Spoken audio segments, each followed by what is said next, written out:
Appeler sur scène Susana Pires, qui est responsable du projet européen MoiLab, un laboratoire dédié à l'innovation pour lutter contre l'isolement social et la solitude des personnes âgées. Hop, je vous en prie.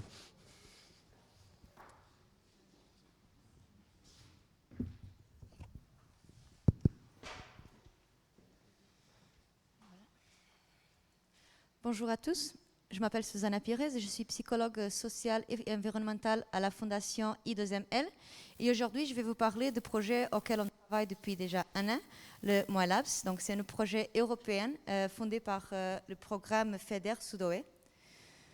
Donc, aujourd'hui, je vais vous présenter rapidement quel est le projet et ses objectifs, les différentes étapes et les acteurs qui participent à ces projets, le modèle de co-création qu'on utilise, ainsi que les défis MOI.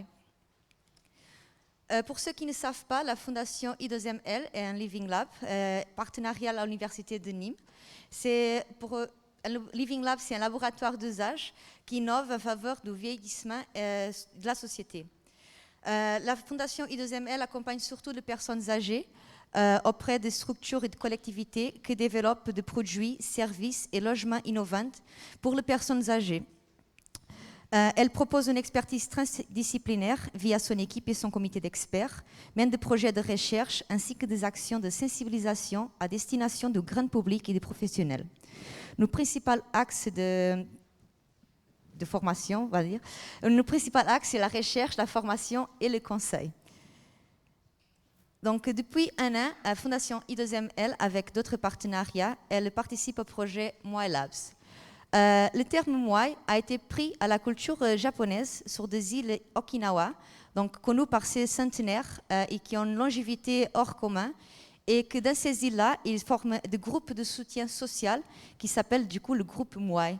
Donc on les a pris le concept pour intégrer plusieurs personnes dans un seul but de se soutenir. Ainsi est né le projet MoiLabs, un laboratoire transnational d'intelligence collective et de technologie sociale visant le développement de solutions technologiques pour lutter contre l'isolement et la solitude non désirée de personnes âgées. Le projet en soi, il se développe autour de 3 objectifs principaux, dont le premier, c'est de soutenir la génération de connaissances et de solutions innovantes multisectorielles pour la prévention de la solitude et d'isolement social non désiré. Le deuxième objectif est celui de renforcer le fonctionnement synergétique en réseau de la recherche et innovation, spécifique au programme Interrog Sudoe, à partir de la spécialisation intelligente. Et finalement, on a aussi pour objectif de promouvoir l'investissement entrepreneurial dans des solutions novatrices pour combattre la solitude et l'isolement non désiré, encouragé par un futur achat public novateur d'engagement anticipé. Mais pourquoi utiliser la technologie pour parler de solitude et d'isolement ? Justement parce que malheureusement, après la crise du Covid-19, beaucoup d'entre nous ont eu le besoin de se tourner vers la technologie pour pouvoir maintenir contact avec nos proches. C'est pareil pour les personnes âgées. Malheureusement, on s'est aperçu que la plupart de nos technologies ne sont pas adaptées pour parler de la solitude. On fait mode breakdance, pardon. Ni pour parler de la solitude et moins encore adapté au public âgé. Et donc, notre objectif, c'est de créer une application de robotique sociale qui seront prises en compte pour créer des assistantes personnelles, des intelligences artificielles renforcées par des big data, des machine learning qui visent à analyser des profils, le facteur de risque, prédiction d'évolution, des alertes, interventions personnalisées. Donc, l'accès à des données qui existent. Et également la création d'un outil de pilotage gamifié qui permettra aussi de mieux connaître la problématique régionale et informer les différentes organisations du système de bien-être. Donc le projet initialement est parti de notre projet, le projet de Procura. Il est agrandi, il a intégré du coup d'autres partenaires au Portugal, Espagne et sud-ouest de France, pardon. Et créant ainsi 8 systèmes d'innovation et qui travaillent ensemble. Ces partenaires, ils sont appelés dans le projet les partenaires cofondateurs. Ils sont composés par 5 un service public et un service privé, Innovation Broker, un cluster national et un Fab Lab. Donc ça, c'est sur le partenaire du projet. Et entre eux, ils partagent leurs connaissances et compétences. Ils sont eux aussi qui animent du coup toutes les sessions et tout le projet, avec 12 autres groupes qui ont été formés. Donc un premier groupe, c'est le groupe d'experts par expérience, qui est représenté par des personnes âgées, donc les utilisateurs primaires, les personnes qui évoquent ressentir de la solitude et d'isolement, et par ce même facteur, ils sont experts dans leur expérience. Et ce groupe, il est complété par le groupe de demande précoce, représenté par des organisations sociales, entreprises, organismes de recherche et d'innovation, de clusters ou même de projets nationaux, comme Mona Lisa, de petits frères de pauvres. J'en suis désolée. Et donc, ensemble, ces acteurs, ils ont le but de créer la chaîne d'approvisionnement. Ils sont peut-être les acheteurs potentiels de notre solution. Donc, ensemble, toutes ces deux communautés, donc le groupe d'experts par expérience et le groupe de demande précoce, qui forment la communauté MOI, ils ont le but d'orienter les besoins et les attentes des utilisateurs finaux, donc les personnes âgées, apporter des compétences et une nouvelle perspective. Ils sont conçus pour maximiser l'adoption de solutions technologiques et développer pour réduire au maximum les risques qui sont adjacents. Donc, notre projet, on ne crée plus pour, et on va créer avec les participants. Et donc, on arrive à la base d'un modèle de co-création où il va interagir la demande, l'offre et le besoin dans un seul même projet. Donc, le but, c'est qu'on apporte une solution finale et qu'elle soit adaptée et ressemblable à tous les intervenants. Donc, dans le schéma, vous pouvez voir à peu près quel est le modèle de co-création qu'on suivit. Donc, on analyse d'abord tous les besoins. Après, on va identifier la proposition de la stratégie. On continue après, évaluation, test, validation, usage de l'outil gamifié. À ce moment dans le projet, nous sommes entre le 3 et le 4, donc nous sommes entre l'identification de la stratégie et la construction de la stratégie. Donc on a déjà commencé à produire des résultats et à avoir des sessions avec les deux groupes de référence. Donc, le premier groupe, c'est le groupe d'experts par expérience. Ils sont composés de peu près de 50 personnes au total. Ils sont animés par les 5 Living Labs dans le projet. Donc, il y a un Living Lab au Portugal, 2 en Espagne et 2 en France, dont un c'est nous et deuxième elle. Et ces groupes-là, ils ont surtout l'objectif de nous aider à définir le défi MOI et caractériser le problème de la solitude et l'isolement social non désiré auprès des personnes âgées, ainsi que valider le concept d'évaluation de prototype et tester en situation réelle. Donc, on a prévu un total de 7 sessions de co-création, plus 3 sessions de co-conception avec ces groupes-là. Donc, les 2 premières sessions avec ces groupes-là, en fait, elles nous ont permis de cibler quelles sont les priorités, on va dire comme ça, de la solitude et d'isolement liées avec la technologie. Donc, la première socle, c'est sans doute la facilité d'utilisation et de manipulation et accessibilité des outils numériques proposés. Et cette facilité, elle doit avoir l'aide, soit de la détection précoce et soutien personnalisé à la prise de décision, le soutien émotionnel et social, le soutien psychologique et le soutien physique pour favoriser le vieillissement en bonne santé. Donc, ceci, c'était des propositions que les personnes âgées, elles ont trouvé étaient importantes pour les aider à combattre la solitude et l'isolement qu'ils ne veulent pas. Donc, à ce moment, on a passé aussi la 3e session où on a pu un peu prioriser pour eux quelles sont les principales priorités donc, dans ce cadre-là. Et les résultats ont été présentés ensuite au groupe de demande précoce, donc aux entreprises, pour voir si finalement les idées des personnes âgées, elles étaient quelque chose qui serait réalisable ailleurs. Donc, du coup, on a envoyé pour un total de 15 participants un questionnaire en ligne pour valider ces mêmes socles.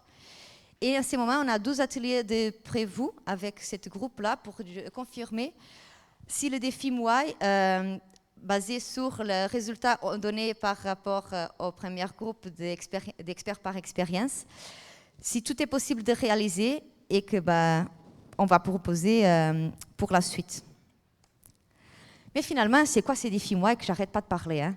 Donc, le défi moi, j'espère que vous avez compris, c'est le but d'apporter une solution technologique et novatrice pour combattre la solitude, l'isolement social. Donc, l'objectif, c'est d'avoir 12 solutions qui abordent un ou plusieurs dimensions, donc un ou plusieurs de socles que je vous ai présentés avant, ainsi qu'une méthodologie d'action communautaire. Ça veut dire que pour la prochaine étape du projet, on intégrera non seulement les personnes âgées, mais la communauté qui va avec, donc les personnes, les aides-soignantes, toutes les personnes qui nous peuvent aider à identifier les personnes âgées qui se sentent seules ou isolées. Ces défis et cette solution technologique, ils devront être menés par des entreprises ou un agent d'innovation et ils nécessiteront de différentes connaissances pour être réalisés. Donc, le succès du projet, il réside dans la capacité de la technologie à stimuler un contact significatif avec les personnes, un lien avec leur entourage et leur soutien de manière systématique. Donc, en ce moment, nous avons déjà des âgées. Donc, le premier défi, il s'appelle Connect. Donc, les personnes âgées, elles ont proposé une communauté numérique pour aider les personnes âgées à lutter contre l'isolement social et solitude. Et l'autre projet, l'autre idée qui a été donnée, c'est Activate, donc une solution innovante qui aide les personnes âgées à rester en bonne santé grâce à des activités physiques et ou cognitives. Donc, ces deux défis, ils sont encore en phase de réflexion. Ils seront nouveau présentés aux personnes âgées et selon leur vision de projet, parce que il faut quand même donner une situation réelle à ces problématiques. Et une fois qu'on aura cette solution, il sera lancé un appel à manifestation d'intérêt européen à partir de janvier 2022. Tous ceux qui veulent contribuer avec leurs idées pour combattre la solitude et l'isolement social auprès des personnes âgées seront invités à participer et à se candidater. De ma part, c'est tout. Vous avez des questions? Merci.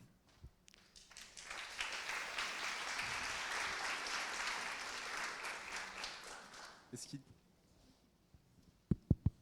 qu'il y a des questions? Hop.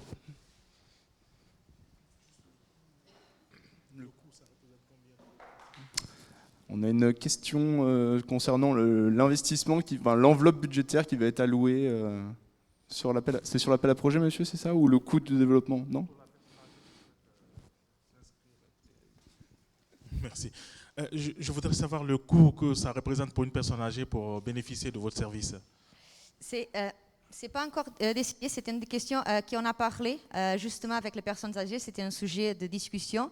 Si cette solution elle serait disponibilisée, s'ils seraient prêts à payer, si leur familiar, si institution. Et c'était un sujet qui s'était un peu débattu parce que d'un côté, les personnes âgées ne veulent surtout pas que ce soit un familier à prendre cette option en charge. Ils ne veulent pas non plus dépenser de l'argent s'ils n'ont pas les moyens. Donc la solution la plus envisageable, ça serait qu'il soit par rapport aux revenus. Donc si la personne elle a le moyen de s'investir et de l'acheter, il paiera. Sinon, il pourra avoir une partie. Sinon, ça peut être aussi une solution.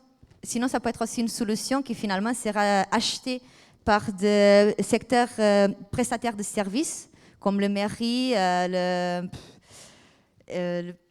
public, et qui pourront l'acheter et après fournir à leur propre région, par exemple. C'est vraiment encore dans le... croire la... Actuellement, beaucoup de personnes âgées n'ont pas accès à des ordinateurs, à des tablettes, ne savent pas s'en servir. Et je me disais, ils se servent très bien de la télécommande de la télévision. Est-ce qu'il est possible, des applications comme ça, de les faire passer par la télévision et qu'ils pourraient utiliser très facilement? Techniquement, je ne sais pas, hein, peut-être que je dis une bêtise. Justement, à ce moment, dans notre projet, là, le 12 défis, donc les 12 idées que je vous avais plus, les 12 idées que je vous ai présentées, donc le Connect et le Activate, c'est des idées que les personnes, elles vont encore développer. Par exemple, on a 12 sessions cette semaine avec les personnes âgées. Et au fin de cette session, imaginons que pour la première solution, les personnes âgées, elles imaginent un télécommande où ils peuvent être connectés à la télévision et dans la télévision, peuvent appeler directement un familier et le familier peut savoir combien de personnes, enfin, ça peut être une espèce de Zoom, ça peut être vraiment tout et n'importe quoi. C'est vraiment aux personnes âgées qui iront décider qu'est-ce que ça leur convient le mieux. Allez, encore le temps pour une question. Non? Oui? Allez, on la prend. La population âgée est une population extrêmement hétérogène. Comment vous allez sortir autant de programmes personnalisés et avec une interaction dans la vraie vie? Si c'est uniquement par télévision, c'est passif, ça voudrait dire aucun intérêt, pas de rupture de solitude. Et comment vous allez créer autant de programmes avec autant d'attentes qu'il y a? Parce qu'il y a autant d'attentes que de personnes âgées pratiquement. En fait, c'est pour ça que c'est un modèle de co-création, parce que en fait, il y a plusieurs étapes dans le projet. À ce moment, on met juste les idées à plat, on voit qu'est-ce qui ça peut se passer. On récolte d'abord notre résultat d'une population, donc une petite partie de la population, dont on croit que c'est ceux qui sont le plus impactés. Et après, plus tard dans le projet, une fois que l'idée elle sera définie, elle va être testée un environnement réel. Donc, ils seront organisés des ateliers, des jours d'événements avec des associations locales, des participants, leur entourage, justement pour voir si la solution qu'on propose, elle est adaptée ou non. Et si elle ne sera pas adaptée, il faut revenir dans le processus. Et c'est pour ça que le processus du modèle de co-création, il est aussi circulaire, parce qu'on peut venir toujours derrière, en avant, selon l'étape d'avancement de propre solution. Le plus important, c'est vraiment qu'elle soit adaptée aux personnes âgées, qu'elle réponde aux problèmes de la solitude et de l'isolement social à ces âges-là. Merci beaucoup, Susanna Pierce, pour votre présentation.